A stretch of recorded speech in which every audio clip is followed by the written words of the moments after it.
আজকে আমি চলে আসলাম নবাবগঞ্জের মেলায়। তো এই মেলায় এসে আমি ঘুরে ঘুরে দেখছিলাম এখানে যাবতীয় জিনিসপত্র বানাচ্ছিল। তো এখানে খাবারের চানাচুর, তারপর লাড়ু, নিমটি, পেঁয়াজু, নানা ধরনের জিনিসপত্র এখানে ওনারা বানিয়ে বিক্রি করছিল। তো আমি ঘুরে ঘুরে এখানে দেখছিলাম।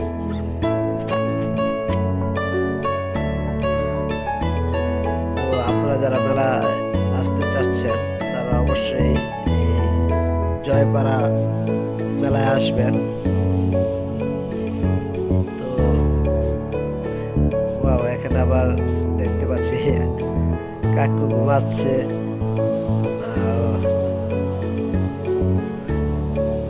বাচ্চাদের খেলনা এখানে বিক্রি করছে। তো ঘুরে ঘুরে আমি আবার দেখছিলাম বাচ্চাদের খেলনা অনেক অনেক পণ্য বিক্রি করছে।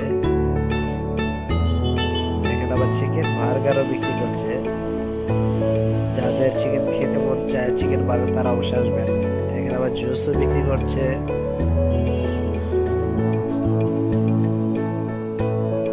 বাচ্চাদের খেলনা যাদের লাগে তারা অবশ্যই বাচ্চাদেরকে খেলনা কিনে দিবেন এবং বাচ্চাদের এই মেলায় নিয়ে আসবেন। মেলায় আবার লেডিস জুতা উঠেছে, ভালোই লাগলো এই মেলায় এসে। ছেলেদের ব্রেসলেট, ঘড়ি, মানি ব্যাগ, চেন, নানা ধরনের জিনিস এখানে পাওয়া যায়। আমি ঘুরে ঘুরে দেখছিলাম। এখানে আবার দেখতে পাচ্ছি আমি প্লাস্টিকের ফুল বিক্রি করছে।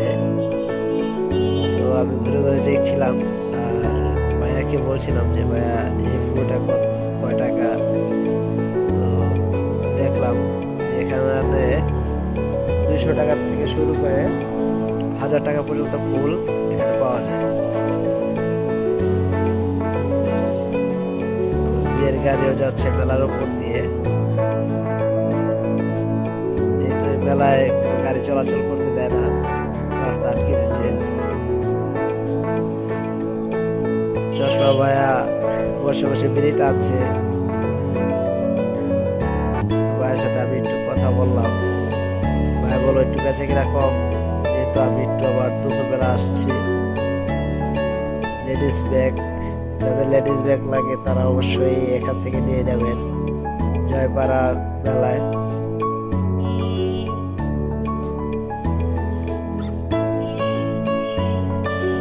টাকা থেকে শুরু করে এই ব্যাগ 1000 টাকা পর্যন্ত পাওয়া যায়। ওয়াও, রেশমি চুড়ি আমার কাছে খুবই ভালো লাগে। মেয়েদের, বাঙালি মেয়েদের এক নাম্বার পরলে যা অনেক সুন্দর লাগে রেশমি চুড়ি। কাঁচের চুড়িগুলো আমার কাছে অনেক ভালো লাগে।